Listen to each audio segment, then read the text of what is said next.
मेरे दोस्त और साथियों, हम जुमे के खुतबे में सुनते हैं अफ़ज़लुल बशर बअदल अंबिया बित्तहक़ीक़ अमीरुल मोमिनीन अबू बकर सिद्दीक़। अंबिया के बाद इंसानों में सबसे अफजल ज़ात हज़रत अबू बकर सिद्दीक़ की है। लेकिन उनको ये फ़जीलत, उनको ये अफजलियत, उनको ये फ़ौक़ियत किस बुनियाद पर थी? क्या वो इबादतों में बहुत आगे थे? नहीं मेरे दोस्तों और साथियों, बहुत सारे सहाबा किराम उनसे ज़्यादा इबादतों में आगे थे। क्या वो रोज़े में आगे थे? यकीनन उनके अंदर इन पहलुओं से कोई कमी नहीं थी, लेकिन दीगर सहाबा किराम इन पहलुओं में उनसे आगे थे। फिर आखिर किस चीज़ ने उनको अफ़ज़लुल अंबिया बअदल बशर बनाया? वो यही जज्बा इखलास था। यही जज्बा इखलास था जिसने उनको अबू बकर सिद्दीक़ बनाया। तो मेरे दोस्तों और साथियों, इखलास के साथ किया हुआ अमल इंसान के लिए मग़फ़िरत का दरिया बनता है, अजर व सवाब का दरिया बनता है। इसके बरक्स इखलास से खाली बड़े से बड़ा नेक अमल, बड़ी से बड़ी नेक इबादत, बड़ी से बड़ी मतलूब, बड़े से बड़ा मतलूब काम अल्लाह की निगाह में उसकी कोई हैसियत नहीं होती। अल्लाह रब्बुल इज़्ज़त ने के रसूल, अल्लाह रब्बुल इज़्ज़त के आखिरी रसूल ने हमें बयान किया है, बताया है हमसे कि क़यामत के रोज़ मैदान हशर में सबसे पहले 3 लोगों का फ़ैसला किया जाएगा। उनमें एक वो जो अल्लाह के रास्ते में शहीद हुआ था, दूसरा वो जो दुनिया में अल्लाह के नाम पर बहुत सखावत करता था, और तीसरा वो जो बहुत बड़ा कुरान का आलिम था। लेकिन तीनों को जहन्नम में डाल दिया जाएगा। शहीद से पूछा जाएगा तूने क्या किया? वो कहेगा मैं तेरे रास्ते में शहीद हुआ है अल्लाह। लेकिन अल्लाह रब्बुल इज़्ज़त कहेगा नहीं, तू झूठ बोल रहा है। तूने जंग इसलिए की ताकि तू बहादुर मशहूर हो, तो तुझे बहादुर कह दिया गया, दुनिया में तेरा एज़ाज़ और इकराम हो गया, अब मेरे यहाँ तेरा कोई हिस्सा नहीं। सखी से अल्लाह रब्बुल इज़्ज़त पूछेगा तूने क्या किया? वो कहेगा मैंने तेरे खातिर दुनिया में बहुत माल खर्च किया, इन्फ़ाक़ किया। अल्लाह रब्बुल इज़्ज़त कहेगा नहीं, तूने इसलिए इन्फ़ाक़ किया, इसलिए ख़र्च किया ताकि तुझे सखी कहा जाए। फ़क़द क़ील, तो कहा जा चुका, उसको भी जहन्नम में डालने का हुक्म हो जाएगा। और फिर आलिम कुरान को लाया जाएगा। हज़रत अबू हुरैरा रज़ियल्लाहु ताला अन्हु हदीस को पढ़ते थे, ज़ारो क़तार रोते थे। उससे कहा जाएगा तूने क्या किया? वो कहेगा मैंने तेरे दीन के इल्म को हासिल किया। तो अल्लाह रब्बुल इज़्ज़त कहेगा नहीं, तूने इसलिए सीखा, इसलिए पढ़ा ताकि तुझे बहुत बड़ा आलिम कहा जाए, तुझे लोग अल्लामा समझें, तेरे इल्म का डंका पिटे। वो सब कुछ हो चुका, अब तेरा यहाँ कोई हिस्सा नहीं। और उन तीनों को जहन्नम में डाल दिया जाएगा। तो मेरे दोस्तों और साथियों, ये 3 काम जो हैं, शहादत, इन्फ़ाक़ फ़ी सबीलिल्लाह और तअल्लुम बिल कुरान, ये 3 काम ऐसे हैं जो अपने अपने मैदान में दीन की निगाह में सबसे ऊँचे और अफजल अमल हैं। लेकिन चूँकि इखलास की दौलत से महरूम थे, तो न सिर्फ ये कि ये बेकार गए, बल्कि अल्लाह के गज़ब और अल्लाह की नाराज़गी का मूजिब भी बने। इस पर हमें तवज्जो देने की ज़रूरत है। इखलास का एक फ़ायदा ये होता है कि जिस कौम के अंदर, जिस जमात के अंदर इखलास पैदा हो जाता है, अल्लाह रब्बुल इज़्ज़त की बारगाह से उसके गलबे, उसके तमक्कुन, उसके इक़्तिदार और उसकी बालातरी और बालादस्ती की राह हमवार हो जाती है। अल्लाह के रसूल सल्लल्लाहु अलैहि वसल्लम ने इरशाद फरमाया, इन्नमा यंसुरुल्लाहु हाज़िहिल उम्मत बिज़ईफ़िहा बिदअवतिहिम व सलातिहिम व इख़लासिहिम। अल्लाह रब्बुल इज़्ज़त इस उम्मत की मदद इसके कमज़ोर लोगों की वजह से करेगा। सुन लीजिए गौर से, इस उम्मत की मदद और इसकी नुसरत इसके कमज़ोर लोगों की वजह से होगी। क्यों होगी? बिदावतिहिम, क्योंकि वो अल्लाह से दुआ मांगते हैं, व बिसलातिहिम, और अल्लाह के लिए नमाज़ें पढ़ते हैं, व इखलासिहिम, और अल्लाह के मुखलिस बंदे होते हैं, उनके अंदर इखलास की दौलत होती है। दूसरी जगह इरशाद फरमाया अल्लाह के रसूल ने, बश्शिर हाज़िल उम्मत बिन नस्रि वस्सनाई वत्तमकीन फ़मन अमिल मिनहुम अमलन आखिरति लिद्दुनिया लम यकुन लहू फ़िल आखिरति मिन नसीब। इस उम्मत को दुनिया में नुसरत की, रोशन होने की, नुमायाँ होने की और गलबा पाने की खुशखबरी सुना दीजिए। लेकिन साथ ही ये तंबीह भी दे दीजिए कि उनमें से जिन लोगों ने भी आखिरत के लिए किए जाने वाले काम को दुनिया के लिए किया, उनके लिए आखिरत में कोई हिस्सा नहीं होगा। सही इब्न हिब्बान की रिवायत। तो मेरे दोस्तों और साथियों, हमें इस पर गौर करना चाहिए। आज हर तरफ शोर है कि हम मज़लूम हैं, हम मक़हूर हैं, हम सताए जा रहे हैं, लेकिन उसका जो इलाज अल्लाह और उसके रसूल ने बयान किया है, क्या हम उस इलाज पर अमल कर रहे हैं? इखलास का एक फ़ायदा ये होता है कि जिन लोगों के अंदर इखलास पैदा हो जाए, अल्लाह ताला उनको बदनामी से बचाता है। अल्लाह के रसूल का इरशाद है, मन सम्मा अल्लाहु बिही व मन युराई युराइल्लाहु बिही। जो नामो नमूद चाहता है, अल्लाह उसको उल्टा करता है, उसको दुनिया में बदनाम कर देता है। और जो रियाकारी करता है तो अल्लाह ताला सारी दुनिया में ये ज़ाहिर कर फरमा देता है कि वो रियाकार है। तो अल्लाह ताला हमारे अयूब पर पर्दा डाले रखे कि और हमें इखलास की दौलत दे। इसके बग़ैर हम जो भी नेक अमल करेंगे उसमें कोई तासीर और कोई फ़ायदा नहीं होगा, न हमारा न किसी दूसरे का। इखलास की दौलत का एक फ़ायदा यह है कि अगर इखलास के साथ कोई ऐसा काम किया जाए जो मुबाह है, जो इबादत नहीं है मुस्तकिल बिज़ात, लेकिन इखलास की बरकत से वो इबादत शुमार हो जाता है।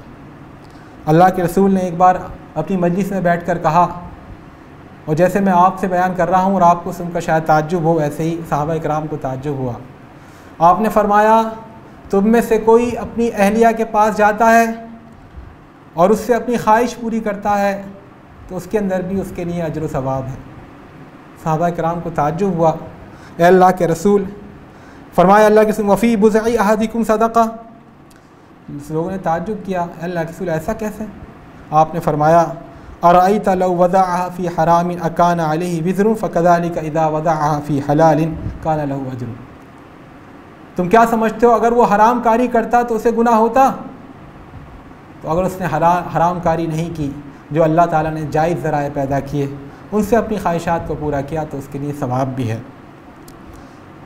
अल्लाह के रसूल ने दूसरी जगह इरशाद फरमाया, इन्नका लन तुनफ़िक़ा नफ़क़तन तब्तग़ी बिहा वजहल्लाहि इल्ला उजिरता अलैहि हत्ता यजअलु मा तजअलु फ़ी फ़मी इम्रअतिक। तुम जो भी खर्च करते हो अल्लाह की खातिर तो उसका तुम्हें अजर दिया जाएगा। यहाँ तक कि अगर अल्लाह की रज़ाजुई के जज्बे से, अल्लाह के हुक्म की तामील के पेश नज़र तुम अपनी बीवी को लुक़मा खिलाते हो, खाना खिलाते हो, उसके लिए कस्बे माश करते हो, कारोबार करते हो, मेहनत करते हो, तो इसमें भी तुम्हारे लिए अजर है।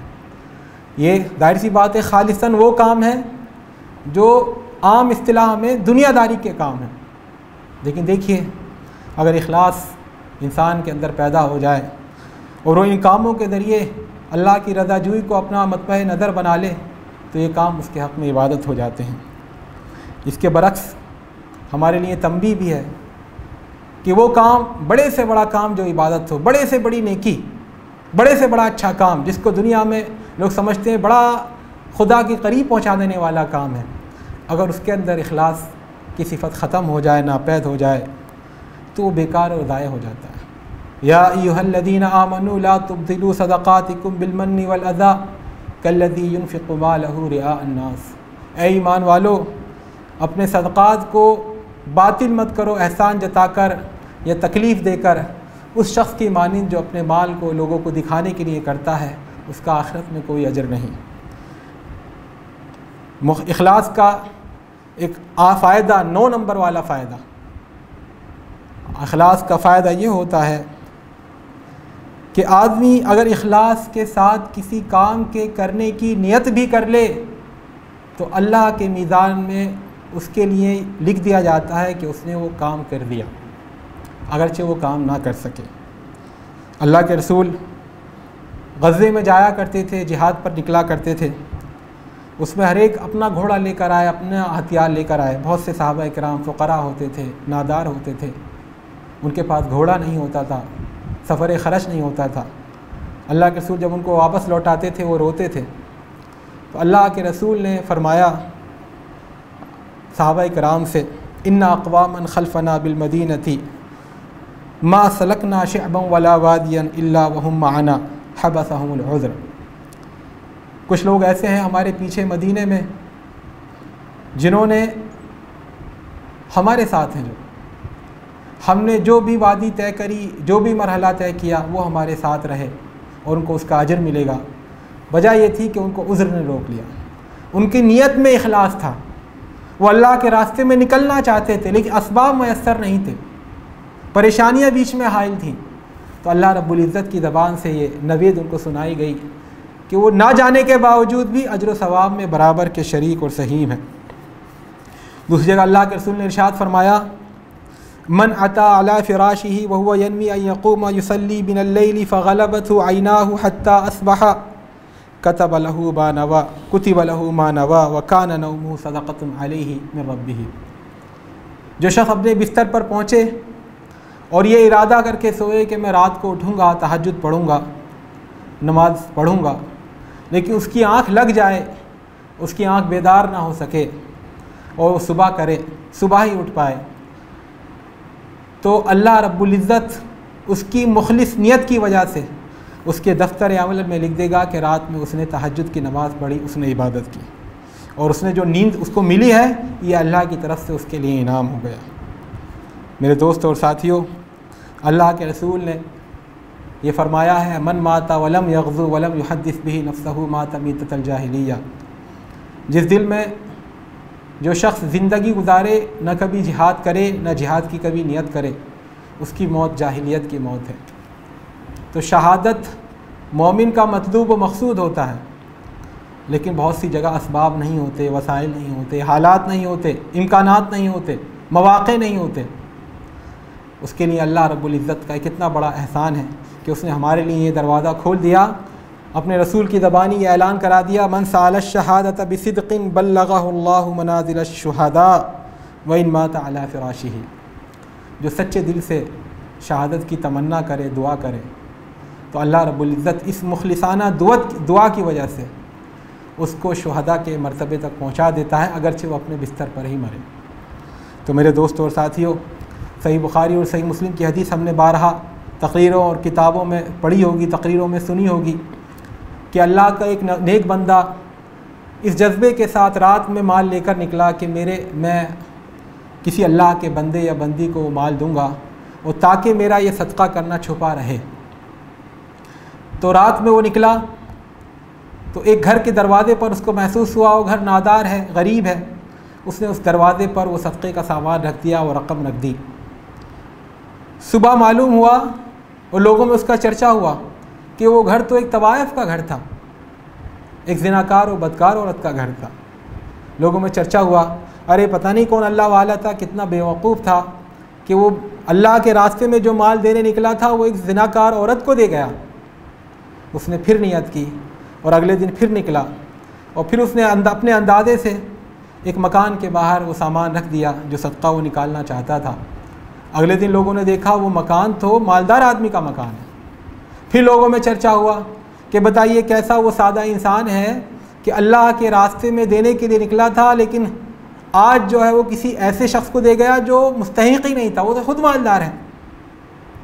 वो तीसरे दिन उस बंदे ने कहा कि अल्लाह मैंने तेरी राह में देना चाहता था। फिर निकला वो और फिर देखा एक घर में, तो उसको लगा शायद ये मुस्तहिक़ है, उसने फिर उसके दरवाज़े पर सामान रख दिया। ये सही बुखारी सही मुस्लिम की रिवायत है। तो फिर सामान रख दिया। अगले दिन उसे मालूम हुआ, लोगों में चर्चा हुआ कि वो घर का दरवाज़ा तो चोर का घर है, वो दरवाज़ा तो चोर का दरवाज़ा है, वो तो ख़ुद रात में चोरी करता फिरता है। उसको बहुत अफसोस हुआ। उसने कहा, या अल्लाह रब्बुल इज़्ज़त, मैंने तीनों दिन कोशिश की कि अपनी बिसात भर कोशिश करूं कि कोई नादार, कोई गरीब इंसान मिल जाए और मेरा ये अमल छुपा भी रहे, खालिस तेरे लिए हो, और मैंने हर बार गलती की। या अल्लाह रब्बुल इज़्ज़त, मेरे पास अब और सदका करने के लिए कुछ नहीं है। तो जब वो सोया तो उसको ख्वाब में पुकार कर कहा गया, क्या मेरे बंदे, तेरे तीनों दिन का सदका हमने कबूल कर लिया है। तूने जो सदका रखा था किसी ज़ानिया औरत के घर के दरवाज़े पर, तो शायद उसका फ़ायदा ये हो कि वो ज़िना से बच जाए। तूने जो सदका रखा था एक मालदार शख्स के दरवाज़े पर, शायद कि वो देखकर इबरत पकड़े कि कुछ लोग उसे सदका दे रहे हैं तो उसको भी गैरत आए और वो भी अल्लाह के रास्ते में खर्च करे। और तूने जो चोर के दरवाज़े पर जो माल रखा था, शायद कि वो चोरी से तौबा करे, अपने आप को सुधारे। तो मेरे दोस्तों और साथियों, इखलास की वजह से, इखलास के जज्बे से की गई नियत को भी अल्लाह ताला अमल में रख देता है, और अगर उसमें अमल में भी गड़बड़ हो जाती है तो भी अल्लाह ताला की तरह उसको कबूल कर लिया जाता है। लेकिन इखलास ना हो दुनिया में वो अमल चाहे जितना ही जचा तुला और बेखामी के साथ किया जाए, उसमें कोई नक्स ना रह पाए, लेकिन अल्लाह के यहाँ उसकी कोई कबूलियत नहीं होती। इन्नमा यतक़ब्बलुल्लाहु मिनल मुत्तक़ीन, अल्लाह ताला तो सिर्फ मुखलिसों से और मुत्तक़ियों से ही उनके नेक अमल कबूल करता है। इखलास का एक फ़ायदा ये होता है कि उससे परेशानियाँ हट जाती हैं, रास्ते खुल जाते हैं। कुरान करीम में कई जगह ज़िक्र आया इस बात का कि जब लोग समंदर में पहुँचते हैं तो समंदर में पहुँचने तक तो बहुत से खुदाओं को याद रखते हैं, लेकिन जब चारों तरफ से घेर लिए जाते हैं, लगता है कि डूबने वाले हैं, अब कश्ती उलट जाएगी और दूर दूर तक कोई बचने का सहारा नज़र नहीं आता, तो वो अल्लाह को खुलूस के साथ पुकारते हैं, उसको तन्हा माबूद मानकर पुकारते हैं, अल्लाह को नजात दे देता है। फ़ंज़ुर कैफ़ कान आक़िबतुल मुंज़रीन इल्ला इबादल्लाहिल मुख़लसीन। कौम को जब हलाक कर दिया गया तो कहा गया कि देखो क्या अंजाम हुआ उनका जिनको पहले डरा दिया गया था, लेकिन इस अंजाम से, इस बुरे अंजाम से, इस अज़ाब इलाही से वो लोग महफूज कर लिए गए जो अल्लाह के मुखलिस बंदे थे। दूसरी जगह इरशाद फरमाया गया वज़न्नु अन्नहुम उहीत बिहिम व दअउल्लाह मुखलिसीन लहुद्दीन फलम्मा अंजाहुम। इसके बाद आगे फरमाया गया फलम्मा अंजाहुम, जब उनको लगा कि उनको चारों तरफ से घेर लिया गया है तो उन्होंने अल्लाह को पुकारा इखलास के साथ, अपने जज्बा इताअत को अल्लाह के लिए खालिस करके, तो अल्लाह ताला ने उनको नजात दी। लेकिन जब नजात दी और साहिल समरात तक पहुंचा दिया, साहिल समंदर तक पहुंचा दिया, तो फिर वही शिरक करने लगे, फिर दूसरों को अपना मकसूद बनाने लगे। तीसरी जगह इरशाद फरमाया वइज़ा गशियहुम मौजुन कज़्ज़ुलल दअउल्लाह मुखलिसीन लहुद्दीन फलम्मा नज्जाहुम। और जब उन पर मौत छा जाती है जैसे साइबान छा जाता है, तो फिर इखलास के साथ तमाम माबूदान बातिला से कट कर सिर्फ उसी को पुकारते हैं, और अल्लाह जब उनको नजात दे देता है तो फिर उसी रविश पर लौट आते हैं। तो इससे साबित होता है कि जो अल्लाह का बंदा अपने अंदर इखलास पैदा कर लेता है, अल्लाह ताला उसके लिए आसानियाँ पैदा करता है, उसके लिए उसकी मुश्किलात दूर कर देता है। इखलास का एक मकाम ये भी है कि जो बंदा अपने अंदर इखलास की खुशबू पैदा कर ले, इखलास का मादा पैदा कर ले, वो शैतान की चालों से महफूज हो जाता है, शैतान के मकर व फ़रेब से उसको अमन नसीब हो जाता है। और ये बात ख़ुद अल्लाह रब्बुल इज़्ज़त ने शैतान की ज़बानी कहलवाई है, कुरान करीम में मौजूद है क़ाल रब्बी बिमा अग़वैतनी लउज़य्यिनन्ना लहुम फ़िल अर्ज़ि व लउग़वियन्नहुम अजमईन इल्ला इबादका मिनहुमुल मुख़लसीन। उसने क़यामत में, उसने शैतान ने कहा था ए रब चूँकि तूने मुझे गुमराह किया, देखिए उसकी अकड़ देखिए, यानी ख़ुद नाफरमानी की और फिर ख़ुद कह रहा है कि तूने मुझे गुमराह किया। यही मुशरिकीन का, कुफ़ार का और नाशुकरों का ये है कि अगर अल्लाह सुधारना चाहता तो ख़ुद ही सुधार देता हमें, हम क्यों सुधरें। यही शैतान का है, तर्ज़ अमल शैतान का भी यही है कि अल्लाह ने गुमराह किया इसलिए मैं गुमराह हुआ, मेरी कोई गलती नहीं। तो कह रहा है रब चूँकि तूने मुझे गुमराह किया, उसकी कसम खाकर मैं कहता हूँ कि मैं दुनिया को इनके लिए खुशनुमा बना दूँगा और इनको सबको गुमराह कर दूँगा। इल्ला इबादका मिनहुम मुखलसीन, अलबत्ता तेरे जो इखलास वाले बंदे होंगे, जिनको तूने मुंतखब कर लिया होगा, जिनको तूने इखलास की दौलत दी होगी, वो मेरे मकर व फ़रेब से बचे रहेंगे। दूसरी जगह फरमाया अल्लाह रब्बुल इज़्ज़त ने शैतान का एक कौल नकल किया क़ाल फ़बिइज़्ज़तिका लउग़वियन्नहुम अजमईन इल्ला इबादका मिनहुल मुख़लसीन। उसने कहा ए रब्बे ज़ुल जलाल, तेरे जलाल की कसम, मैं इन सबको गुमराह कर कर छोड़ूंगा, अलबत्ता इनमें से जो तेरे मुखलिस बंदे होंगे, इखलास वाले बंदे होंगे, मुंतखब बंदे होंगे, वही मेरे दाम फ़रेब में आने से बच पाएंगे। तो मेरे दोस्तों और साथियों, इखलास का एक फ़ायदा शैतान के मकर व फ़रेब से हिफाजत है। इसी तरह इखलास का एक फ़ायदा है दुनिया के फितनों से हिफाजत। दुनिया बड़ी चालबाज है, बड़ी धोखेबाज है, इसके अंदर बड़ा लुभावनापन है, ये इंसान को गुमराह करने के लिए बड़ी सज संवर कर आती है। कुरान करीम में हमने हज़रत यूसुफ़ का क़िस्सा पढ़ा है, उसमें दुनिया ने उनको बहकाना चाहा, उनसे बुराई करानी चाहिए, तो अल्लाह ताला ने उनको बचाया। उसमें अल्लाह ताला ने ये बयान किया कि क्यों उनको बचा लिया गया, उनके अंदर क्या खूबी थी, तो वहाँ पर भी अल्लाह रब्बुल इज़्ज़त ने इसी इखलास का हवाला दिया। फरमाया वलक़द हम्मत बिही व हम्म बिहा लौला अन रआ बुरहान रब्बिही कज़ालिका लिनस्रिफ़ अन्हु स्सूअ वल फ़हशा इन्नहु मिन इबादिनल मुख़लसीन। यकीनन उस औरत ने बुराई का इरादा किया था, इनके साथ पक्का इरादा कर लिया था, और अगर अल्लाह अपने रब की बुरहान हज़रत यूसुफ़ अलैहिस्सलातु वस्सलाम ना देख लेते तो शायद उनके दिल में भी ये ख्याल आ जाता लेकिन चूँकि उन्होंने देख लिया था उनके दिल में, इसलिए ख्याल तक नहीं आया बुराई का। इसी तरह हमने उनके साथ किया ताकि उनसे बुराई को और गुनाह के काम को फेर दें, क्योंकि हमारे मुखलिस बंदे थे, इखलास वाले बंदे थे। ये इखलास की कदर व कीमत है, ये उसका मकाम व मर्तबा है। अब इतनी खूबियाँ जान लेने के बाद अब दिल में ख़्याल ये पैदा होता है कि इखलास का जब इतना ऊंचा मकाम व मर्तबा है, आखिर हम अपने अंदर इखलास पैदा कैसे करें? वो क्या तरीक़ा होना चाहिए जिससे हमारे अंदर इखलास आ जाए? तो हमारे असलाफ़ ने, हमारे अकाबरीन ने, हमारे उलमाए कराम ने इस पर लिखा है, और जो लिखा है उसका ख़ुलासा मैं एक तरतीब से आपके सामने रखना चाहूँगा। उलमाए कराम फरमाते हैं, इखलास अपने अंदर पैदा करने का पहला कदम यह है कि इखलास की फ़िक्र अपने ऊपर तारी हो, अपनी कमी को महसूस करे इंसान, और ये जाने कि इखलास के बग़ैर मैं अधूरा हूँ, और इसके बग़ैर मेरी ज़िंदगी अधूरी है, व्यर्थ है, बेकार है, इकारत जा रही है, उसका कोई फ़ायदा नहीं है। और जब ये फ़िक्र को तारी कर लेगा तो उसकी दुआओं में, उसकी तमन्नाओं में, उसकी हरकत व अमल में हर जगह इखलास की तलाश होगी। अमीरुल मोमिनीन खलीफा राशिद दोम हज़रत उमर इब्न ख़त्ताब रज़ी अल्लाह ताला अन्हु अपनी दुआओं में ख़ास तौर पे इस दुआ को बहुत मांगते थे, अल्लाहुम्मा जअल अमली कुल्लहु सालिहन व लिवजहिका खालिसन वला तजअल लि अहदिन फ़ीहा शैया। ऐ अल्लाह रब्बुल इज़्ज़त, मेरा सारा अमल, मेरी सारी कारगुजारी नेक बना दे और खालिस अपने लिए बना ले, उसमें इखलास पैदा कर दे और किसी दूसरे के लिए उसमें कोई हिस्सा मत छोड़। तो पहला कदम है हम इखलास की फ़िक्र अपने ऊपर तारी करें। दूसरा कदम यह है कि हम अल्लाह की निगरानी के एहसास को अपने अंदर ज़िंदा करें। अल्लाह हमारे करीब है, वो हमें देख रहा है, वो बसीरुम बिइबादी ही है, वो निगाह रखे हुए है, रक़ीबुन अतीद है। वनहनु अक़रबु इलैहि मिन हब्लिल वरीद, वो रगे जान से ज़्यादा हमसे करीब है। वहुव मअकुम ऐनमा कुंतुम, तुम जहाँ पर भी हो वो तुम्हारे साथ है। इज़ा सअलक इबादी अन्नी फ़इन्नी क़रीब, जब मेरे बंदे पूछे मैं कहाँ हूँ तो मैं पास में हूँ। तो अल्लाह रब्बुल इज़्ज़त की मइयत का, सोहबत का, उसकी निगरानी का, उसके निगहबानी का एहसास अपने दिल में तारी करें। अल्लाह के रसूल ने भी इरशाद फरमाया, इन्नहु अक़रबु इला अहदिना मिन उनक़ि राहिलतिही, अल्लाह रब्बुल इज़्ज़त हमसे उनसे ज़्यादा करीब है जितना कि कोई घोड़े पर सवार आदमी या ऊँटनी पर सवार आदमी से ऊँटनी की गर्दन करीब होती है। और देखिए, एक काम तो होता है जब मालिक के गायबाने में किया जाए, जब मालिक मौजूद ना हो, मिस्त्री वगैरह काम करने के लिए बुलाए जाएं, तो ठेकेदार मौजूद ना हो, मालिक मौजूद ना हो, तो उनके काम की रफ्तार भी सुस्त हो जाती है और उसमें गड़बड़ पैदा होने के ज़्यादा इम्कानात होते हैं। लेकिन अगर उनको ये एहसास रहे कि मालिक हमें देख रहा है, वो सामने खड़ा है, तो उसके काम का अंदाज़ दूसरा हो जाता है, जफ़ाकशी और तंदही उसके अंदर ज़्यादा पैदा हो जाती है।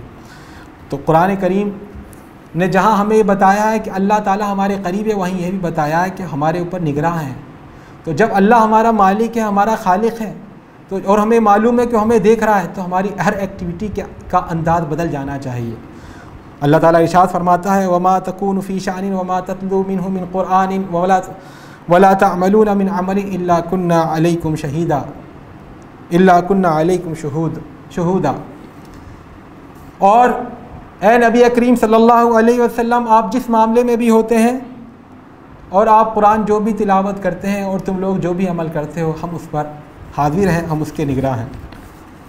तो दूसरा कदम यह है कि अल्लाह ताला की निगरानी और इस बात का एहसास अपने अंदर पैदा करें कि हमें देख रहा है।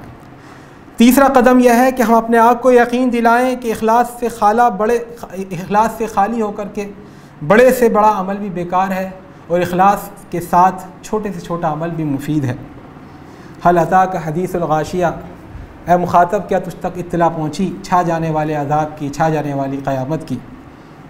वजूह यौमइदिन खाशिया, उस रोज़ कुछ चेहरे होंगे डरे सहमे, आमिलतुन नासिबा, उन्होंने बहुत काम किए होंगे, अमल किए होंगे, नासिबा अपने आप को थकाया होगा, नसब थकन में मुब्तला किया होगा, लेकिन अंजाम क्या होगा, तस्ला नारन हामिया, दहकती हुई आग में वो जाएंगे। वजह क्या है? क्योंकि उनके अमल में इखलास की दौलत नहीं थी। तो हम अपने अंदर ये बात, इस एहसास को पैदा करें कि इखलास के साथ किया जाने वाला बड़े से बड़ा नेक अमल, छोटे से छोटा नेक अमल अल्लाह को बहुत मतलूब है। और इखलास के बग़ैर किया जाने वाला बड़े से बड़ा अमल अल्लाह की नज़र में उसकी परे काह के बराबर कोई कीमत नहीं। इखलास को हासिल करने का चौथा कदम यह है कि हम अपने अंदर यह एहसास पैदा कर लें कि हम जो भी करते हैं अल्लाह को छोड़कर अगर हम किसी और को अपना मकसूद और मतलूब बनाते हैं, कोई और हमें कुछ नहीं दे सकता, ना कोई इनाम दे सकता है, ना कोई सिला दे सकता है। कुल अनदउ मिन दुनिल्लाहि मा ला यनफउना वला यज़ुरुना, क्या तुम ये चाहते हो कि हम उन माबूदों को पुकारें जो ना हमें नुकसान पहुँचा सकते हैं ना हमें फ़ायदा पहुँचा सकते हैं। दूसरी जगह फरमाया ला यमलिकून लि अनफुसिहिम दर्रन वला नफ़आ वला यमलिकून मौतन वला हयातन वला नुशूरा। ये लोग ना दूसरों को नुकसान पहुँचाना तो छोड़िए, ख़ुद अपने आप को नुकसान नहीं पहुँचा सकते, कोई फ़ायदा नहीं पहुँचा सकते। ये मालिक नहीं है ज़िंदगी के और मौत के और दोबारा ज़िंदा किए जाने के। तो सिला देना, इनाम देना, नवाजना सब कुछ अल्लाह के हाथ में है। अल्लाह ही के पास ख़जाने हैं और किसी के पास दुनिया में कुछ नहीं है। ये सारी कायनात अल्लाह की मोहताज है। सब फ़ुक़रा हैं अल्लाह, अल्लाह के सब मोहताज हैं, लेकिन अल्लाह गनी है, बेनियाज़ है। अगर दे सकता है तो वही दे सकता है। जब कोई कुछ दे नहीं सकता तो उनकी हम लोग क्यों लगाएं, उनके लिए हम काम क्यों करें, उनको अपना मुंतहा नज़र क्यों बनाएं, उनकी रज़ाजोई को क्यों चाहें, क्यों ना हम उस रब्बुल जलाल की रज़ाजोई की तलाश करें जो सारे बिगड़े काम बनाता है, जो हर मुसीबत में काम आता है। तो इखलास का चौथा कदम यह है हम इस बात का यकीन अपने अंदर पैदा करें कि देने वाली ज़ात अल्लाह की है, तो हम किसी दूसरे को रज़ा मद्देनज़र बनाकर कोई अमल क्यों करें। पाँचवा कदम यह है इखलास के हुसूल का कि ये दुनिया धोखे की दुनिया है। यहाँ पर लोग एहसान फरामोशी करते हैं। आप किसी के साथ ज़िंदगी भर अच्छा करते रहिए, कुछ बात ख़राब हो जाए तो सारे एहसानात को भुला देगा, सारी आपकी उसकी नवाजिशें और सारे जो पीछे आपने उसके साथ नेकियां की हैं वो सब उसकी नज़र में कोई अहमियत नहीं रखती। लेकिन मेरे दोस्त और साथियों, ये दुनिया भूल जाती है आपने इनके साथ क्या किया, लेकिन अल्लाह रब्बुल इज़्ज़त कभी नहीं भूलता। आप उसके लिए जो भी अमल करते हैं वो उसको याद रखता है और आपके काम आता है मुसीबत की घड़ी में। मुनाफिकीन ने हमारी माँ हज़रत आयशा रज़ियल्लाहु ताला अन्हा के ताल्लुक़ से ये इत्तिहाम मशहूर कर दिया कि नऊज़ु बिल्लाह सुम्मा नऊज़ु बिल्लाह सुम्मा नऊज़ु बिल्लाह कि आपसे बदकारी का इर्तिकाब किया है। और इसका इतनी ज़ोर और शोर से प्रोपेगंडा किया सारे मुनाफिकों ने मिलकर मदीने के कि कुछ सहाबा इकराम जो मुखलिस थे गलती से इस प्रोपेगंडे से मुतासिर हो गए और वो भी हाँ में हाँ करने लगे। वो तीन सहाबा इकराम थे, हज़रत हसन बिन साबित रज़ियल्लाहु ताला अन्हु, हज़रत हमना बिन्त जहश रज़ियल्लाहु ताला अन्हा और हज़रत मिस्ताह बिन असासा रज़ियल्लाहु ताला अन्हु। हज़रत मिस्ताह बिन असासा हज़रत आयशा रज़ियल्लाहु ताला अन्हा के फूफीज़ाद भाई थे, हज़रत अबू बकर सिद्दीक़ की बहन के लड़के थे।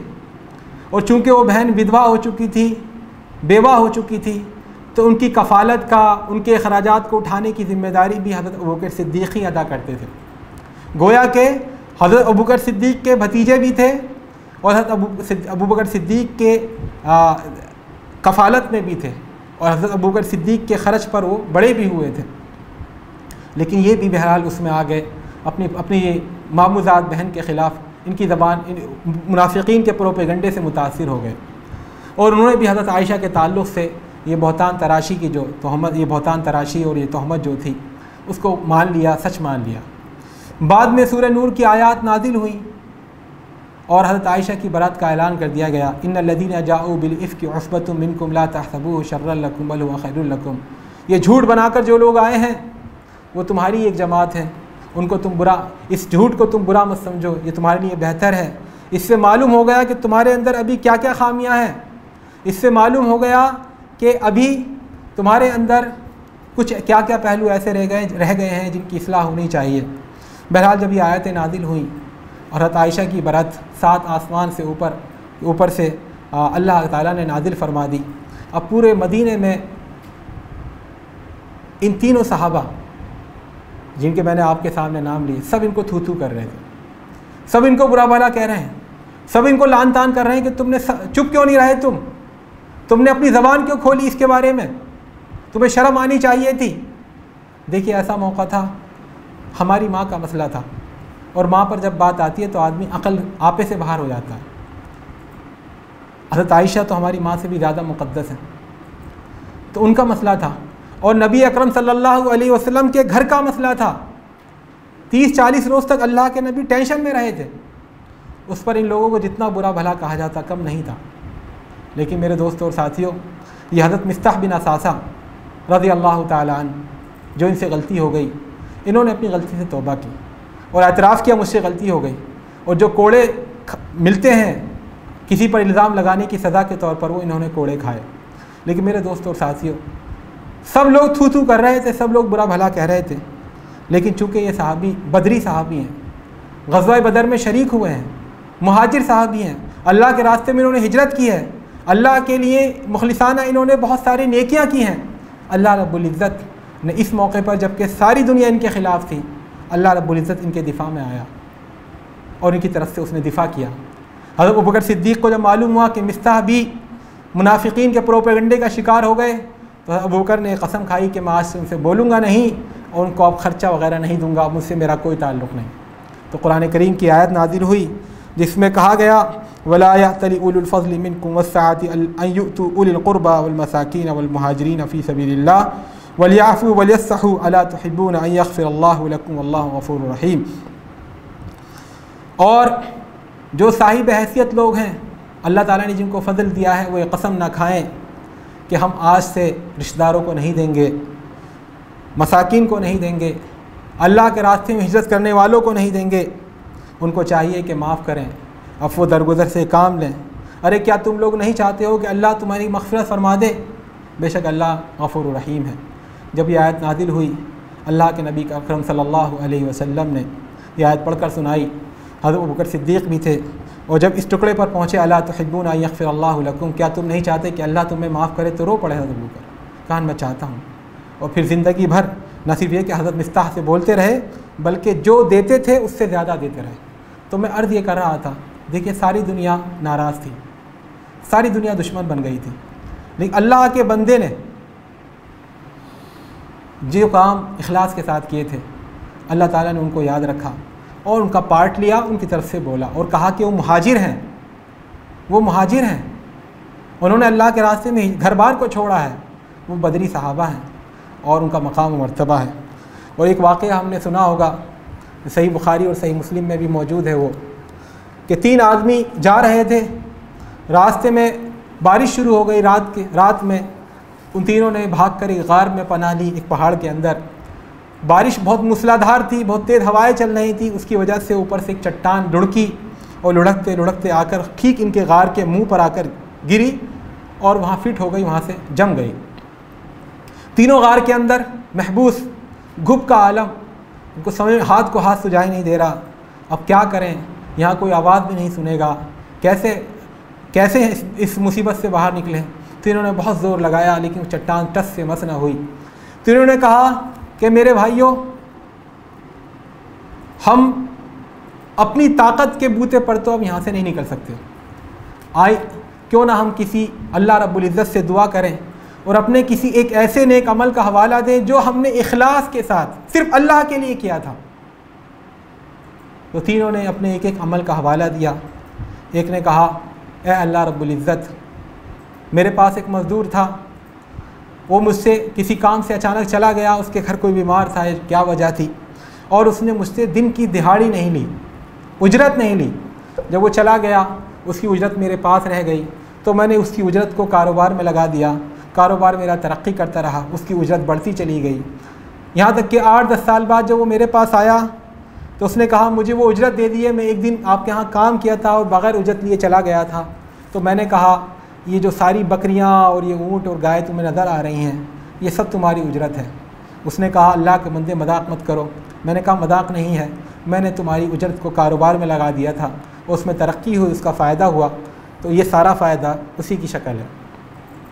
तो ऐ अल्लाह, उस अल्लाह के बंदे ने, उस मज़दूर ने वो सारी चीज़ें उठा कर ले गया, यहाँ तक कि किसी ऊँट के गले में बंधी हुई रस्सी भी ना छोड़ी। ऐ अल्लाह रब्बुल इज़्ज़त, अगर मैंने उसके साथ ये नेकी का काम सिर्फ तेरी रज़ा के लिए किया था तो ये चट्टान हटा दे। चट्टान थोड़ी सी खिसक गई, लेकिन इतनी नहीं खिसकी कि बाकी वो निकल जाते उससे। दूसरे ने दुआ की, ऐ अल्लाह रब्बुल इज़्ज़त, तू जानता है कि मेरी एक रिश्तेदार थी मैं उससे शादी करना चाहता था लेकिन मेरी शादी नहीं हो पाई। एक बार वो बहुत परेशान होकर मेरे पास आई और मुझसे उसने कर्ज़ का मुतालबा किया। मैंने कहा अगर तुम मुझे अपने साथ ज़िनाकारी करने दोगी तो मैं तुम्हें कर्ज़ दूँगा। वो मजबूर थी, नादार थी, हालात के हाथों उसका कोई रास्ता नहीं था, और तो उसने रज़ामंदी ज़ाहिर की। ए अल्लाह रब्बुल इज़्ज़त, जब मैं उससे ज़िना करने के लिए मैंने पूरी ठान ली, इरादा कर लिया, तो उसने कहा अल्लाह से डरो, और मुझे तेरा खौफ महसूस हुआ। और ए अल्लाह रब्बुल इज़्ज़त, मैंने सिर्फ तेरी खातिर उससे तौबा कर ली, उसको वो पैसे भी दे दिए और उससे मैंने उसके साथ कोई बुराई भी नहीं की। ए अल्लाह रब्बुल इज़्ज़त, अगर मैंने ये काम सिर्फ तेरे लिए किया था तो आज हमें इस चट्टान से निजात दे दे। तो अल्लाह रब्बुल इज़्ज़त के कुदरत की वजह से वो चट्टान थोड़ी और खिसक गई, लेकिन अभी भी इतना रास्ता नहीं बना था कि उससे तीनों निकल जाते। तीसरे आदमी ने दुआ की, ए अल्लाह रब्बुल इज़्ज़त, तू जानता है मेरे वालिदैन बूढ़े थे, मैं जंगल में जाया करता था और उनके कुल्हाड़ी से लकड़ियाँ काट कर बेचता था, और जानवरों को आकर के सामान बेचकर आता था और आकर के जानवरों का दूध दोहता था और सबसे पहले अपने वालिदैन को ले आकर दूध देता था। एक रोज़ मुझे देर हो गई, मैं जब आया और मैंने दूध निकाला जानवरों का और लेकर के जब बर्तन उनके पास पहुंचा तो मेरे वालिदैन सो चुके थे। मुझे ये भी पसंद नहीं हुआ कि उनको जगा दूँ, उनके आराम में खलल अंदाज हों, और ये भी मुझे अच्छा नहीं लगा कि मैं अपने बच्चों को पहले पिलाऊं। जैसी मेरी आदत थी उस आदत को तोड़ूं, पहले वालिदैन ही को मैं पिलाना चाहता था। तो ऐ अल्लाह रब्बुल इज़्ज़त, तू जानता है मैं बर्तन लेकर खड़ा रहा, कई घंटे तक खड़ा रहा। रात में फिर मेरी वालिदा की आँख खुली, उन्होंने मुझे करीब देखा तो उन्होंने फिर उठकर दूध पिया। ऐ अल्लाह रब्बुल इज़्ज़त, उस वक्त बच्चे मुझसे कह रहे थे बार बार कि अब्बा जान दूध पिला दिए, लेकिन मैंने उनको दूध नहीं पिलाया। ऐ अल्लाह ताला, अगर मैंने वालिदैन की खिदमत सिर्फ तेरे लिए की है, तेरी रज़ाजोई के लिए की है, तो हमें इस मुसीबत से निजात दे दे। वो चट्टान पूरी हट गई। तो मेरे दोस्तों और साथियों, लोग भूल जाते हैं, दुनिया भूल जाती है, अल्लाह नहीं भूलता। आप अगर कोई नेक काम करते हैं, उसके लिए करते हैं, तो यकीन जानिए अल्लाह के यहाँ उसका अजर मौजूद है। वो अपने बंदों को भूलता नहीं है। इखलास के हुसूल का छठा कदम यह है कि हम ये समझें कि हमारे अंदर अल्लाह ताला ने जो भी खूबी पैदा की है या हमें जो भी खुशी मिल रही है वो अल्लाह की बख्शी हुई है, किसी और की बख्शी हुई नहीं है। वमा बिकुम मिन निअमतिन फमिन अल्लाह, तुम्हें जो भी तुम्हारी नेमत हासिल है वो अल्लाह की तरफ से है। तो जब हम ये मानते हैं हमारी सारी खूबी, हमारा जिस्म, हमारा हुस्न, हमारी सेहत, हमारी जवानी, हमारा ख़ानदान सब अल्लाह की नेमत है, अल्लाह की बख्शी हुई, तो किसी और का शुक्र अदा क्यों करें, किसी और को मतलूब क्यों बनाएं। व इस्ताज़न रब्बुकुम लइन शकरतुम लअज़ीदन्नकुम व लइन कफ़रतुम इन्न अज़ाबी लशदीद। और जब तेरे रब ने ऐलान कर दिया था कि अगर तुम शुक्रगुजार बनोगे तो मैं तुम्हें मज़ीद दूंगा, और अगर तुम नाशुक्री करोगे तो मेरा अज़ाब बहुत सख्त है। तो मेरे दोस्तों और साथियों, इस तस्वुर को अपने अंदर जागुज़ी करें कि हमारे ऊपर, हमारे अंदर जो भी खूबी है, जो भी अच्छाई है, वो अल्लाह की तौफ़ीक़ से है। तो जब अल्लाह ही ने सब कुछ दिया है, अल्लाह ही ने हमें इस लायक बनाया है कि लोग हमें अच्छा और काबिल तारीफ़ समझें, तो हम किसी दूसरे को क्यों उसका क्रेडिट दें और क्यों किसी दूसरे के लिए शुक्रगुजार बनें। तो हुसूल इखलास का सातवां कदम यह है कि अपना कोई भी अमल करने से पहले नियत का इस्तेहदार कर लें कि हम ये क्यों कर रहे हैं, आया अल्लाह के लिए है या किसी और के लिए है। देखिए, ज़बान से नियत करना हमारे फ़ुक़हा किराम ने कहा जायज़ नहीं है, सिवाय हज के मौके पर। हज की जो नियत होती है लब्बैक हज्जन व उम्रतन या लब्बैक हज्जन, और ये क़ुरबानी के मौके पर। इसके अलावा इबादत में ज़बान से नियत करने को पसंद नहीं किया है। अगर कोई कहता है ज़बान से खड़े होकर नियत करनी चाहिए इन अल्फाज में, तो ये बिदअत है। लेकिन हालांकि बिदअत है, लेकिन अगर किसी को अपने अंदर इखलास पैदा करना है तो कोई भी इबादत करने से पहले नियत का इस्तेहदार करें दिल में। नियत नाम है दिल के इरादे का, उसको ज़बान से बोलना ज़रूरी नहीं होता। वज़ू की नियत भी ज़बान से नहीं, नमाज की नियत भी ज़बान से नहीं, दिल से नियत होती है। रोज़े की नियत भी ज़बान से नहीं, दिल से नियत होती है। लेकिन अगर किसी को ये लगता है कि मैं दिल में नियत करता हूँ तो मेरे अंदर इखलास नहीं पैदा हो पाता, तो ज़बान से रुक कर भी दिखा सकता है। हालांकि फ़ुक़हा किराम ने कहा कि ज़बान से नहीं बोलना चाहिए, लेकिन इन्हीं फ़ुक़हा किराम ने यह भी इजाज़त दी है कि किसी को अगर अपने अंदर इखलास पैदा करना है और उसको ये मुफीद समझता है कि मैं ज़बान से अपने आप को कन्विक्शन, अपने आप को ये यकीन दिलाऊँ कि मैं अल्लाह के लिए कर रहा हूँ, तो उसको ज़बान से बोलने की भी इजाज़त है। तो हर अमल से पहले अपनी नियत का जायज़ा लें, और अगर नियत में खोट है तो उसको झटक करके दोबारा इसको कंफर्मेशन करें कि ये काम मैं अल्लाह के लिए कर रहा हूँ, किसी और के लिए नहीं कर रहा। और हुसूल इखलास का आठवां कदम यह है कि हम इस बात का इस्तेहज़ार अपने अंदर पैदा करें कि हमारी इस पूरी ज़िंदगी में हमने न जाने कितने काम किए हैं और करे जा रहे हैं और आगे करेंगे। इन तमाम कामों में अल्लाह के यहाँ हमें सिर्फ वही काम फ़ायदा पहुँचाएगा जो उसकी रज़ा जोई के लिए किया गया होगा, वरना ये सारे काम, ये नामो नमूद आपकी आँख बंद करते ही सब फरामोश हो जाएंगे। जो लोग आज आपकी तारीफ़ में रतबुल लिसान रहते हैं, जो आज आपकी चमचारीगिरी कर रहे हैं, चापलूसी कर रहे हैं, खुशामद कर रहे हैं, आपके जय जयकार के नारे लगा रहे हैं, मेरे दोस्त और साथी, ये दुनिया बड़ी एहसान फरामोश है। आपकी आंखें बंद करते ही कोई किसी को याद नहीं करता।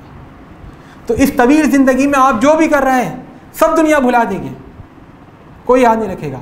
लेकिन आप अगर कोई काम अल्लाह रब्बुल इज़्ज़त के लिए करते हैं तो ये काम इंशाअल्लाह आपको आखिरत में फ़ायदा देगा।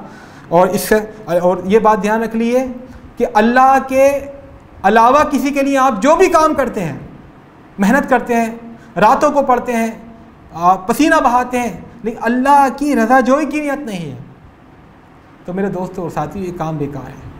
अल्लाह रब्बुल इज़्ज़त इरशाद फरमाता है हदीस कुदसी में, अना अगना शुरका यानी शिरक फ़मन अमिला अमलन अशरका फ़ीही मई गैरिही तरक्तुहु व शिरकहु, मैं सबसे बेनियाज़ हूँ। अगर कोई ऐसा काम करता है मेरे साथ, उसमें दूसरे को भी शरीक कर लेता है, तो मैं उसको और उसके काम को छोड़ देता हूँ। और दूसरी हदीस में इरशाद है, मन अमिला अमलन अशरका फ़ीही मई गैरी फ़अना मिन्हु बरीउन हुवा लिल्लज़ी अमिलहु, जो कोई ऐसा काम करे दूसरों को उसमें शरीक कर ले तो मैं उससे भी बरी हूँ, उसके काम से बरी हूँ। ये काम उसी के लिए होगा जिसके लिए उसने किया। अल्लाह को शिरकत गवारा नहीं, 50-50 अल्लाह के यहाँ नहीं है, उसको तो 100% चाहिए।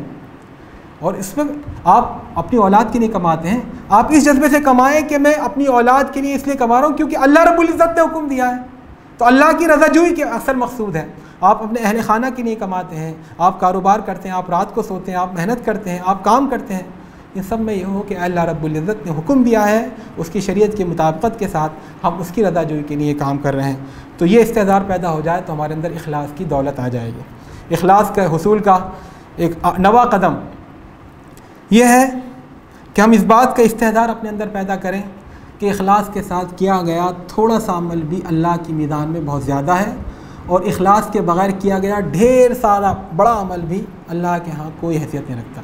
अल्लाह के रसूल ने इरशाद फरमाया, ला तसुब्बु अस्हाबी फ़इन्नहु लौ अनफ़क़ा अहदुकुम मिस्ला उहुदिन ज़हबा मा बलग़ा मुद्दा अहदिहिम वला नसीफ़हु।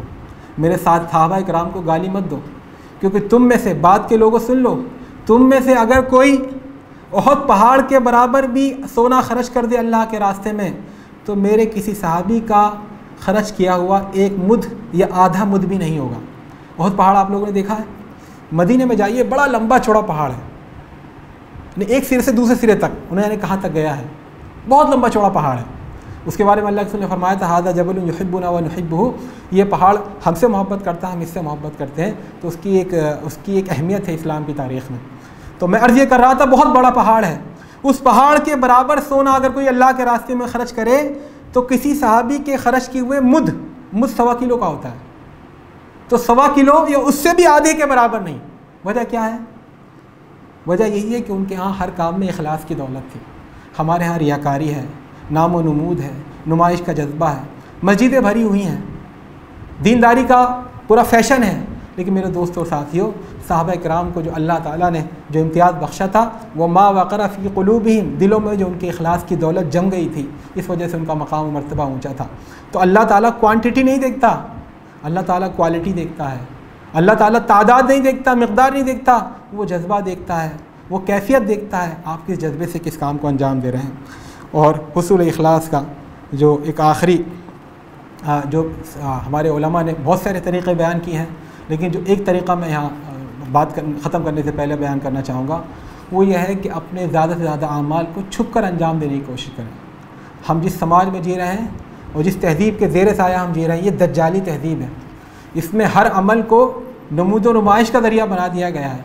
और तो खुदा गारत करे ये सेल्फ़ी ईजाद करने वाले को, मोबाइल में यानी वो काम भी जो खालिस्तन अल्लाह के लिए हो सकते थे, अब उसको भी लोग सेल्फ़ी ले लेकर डाल रहे हैं। लोग रात को तहज्जुद में नमाज़ पढ़ रहे हैं तो उसकी सेल्फ़ी लेकर डाल रहे हैं कि जो हम रात में नमाज़ पढ़ रहे हैं। किसी गरीब को कुछ राशन बांट रहे हैं, कुछ मदद कर रहे हैं, तो पूरा का पूरा कुनबा उसको देते हुए फ़ोटो खिंचवा रहा है। तो मेरे दोस्त और साथियों, ये जो दज्जाली तहज़ीब है, इससे मुतासिर मत होइए। इस्लाम का मिजाज क्या है? इन्नल्लाह युहिब्बुल अब्दत तक़िय्यल ख़फ़ी, अल्लाह ताला ऐसे बंदे को महबूब बनाता है जो मुत्तक़ी हो और गुमनाम हो, जिसको लोग जानते ना हो। तो नेकी के काम कीजिए, छुपा कर कीजिए, लेकिन इस्लाम ने कुछ कामों को ऐलान करने का हुक्म दिया है, जैसे नमाज बा जमात है, इसको आप छुप कर नहीं पढ़ सकते। जैसे रोज़े हैं रमज़ान के, उसको आप छुप कर नहीं रख सकते, पूरे घर वाले जानते हैं, पूरा मोहल्ला जानता है। तो सही बात यह है कि जो ऐलानिया काम है उनमें इखलास की खुशबू लास्ट में पैदा होती है, और जो छुप कर काम होते हैं उनके अंदर इखलास की खुशबू या इखलास की दौलत या इखलास की रमक पहले आ जाती है। तो मेरे दोस्तों और साथियों, अपनी ज़िंदगी का ये मनहज बनाएं कि हम ज़्यादा से ज़्यादा काम अल्लाह की रज़ाजोई के लिए करें, इखलास के साथ करें। इखलास अगर हमारे पास है तो हमारी ये तवील ज़िंदगी हमारे बहुत काम की है और बहुत अच्छी बात है। चाहे छोटी ज़िंदगी हो चाहे बड़ी ज़िंदगी हो, अल्लाह की नज़र में बड़ी अहम ज़िंदगी है। लेकिन अगर इखलास से खाली है तो हमारी ये 60 साल 80 साल ज़िंदगी सब पानी का ढेर है, मिट्टी का ढेर है, गर्दो गुबार है। अल्लाह के यहाँ इसकी कोई कीमत नहीं, और असल नुकसान तो तब होगा जब हम अल्लाह के यहाँ पहुँचेंगे और हमें मालूम होगा कि हमने जो ज़िंदगी में बहुत सारे बड़े बड़े काम किए वहाँ उसकी कोई कीमत ही नहीं है। तो मेरे दोस्तों और साथियों, अल्लाह ताला से दुआ कीजिए मेरे लिए भी अपने लिए भी कि हम सबको इखलास की दौलत दें, हमारे अपना मुखलिस बंदा बनाए, इखलास की दौलत से हमें सरशार करे, उसको पाने की हमारे अंदर तड़प पैदा करे, और जो तरीक़े बयान किए गए हैं उन पर अमल करने की तौफ़ीक़ हमें दे। अक़ूलु क़ौली हाज़ा व अस्तग़फ़िरुल्लाह ली व लकुम व लिसाइरिल मुस्लिमीन फ़स्तग़फ़िरूहु इन्नहु हुवल गफ़ूरुर रहीम। जज़ाकुमुल्लाह खैर।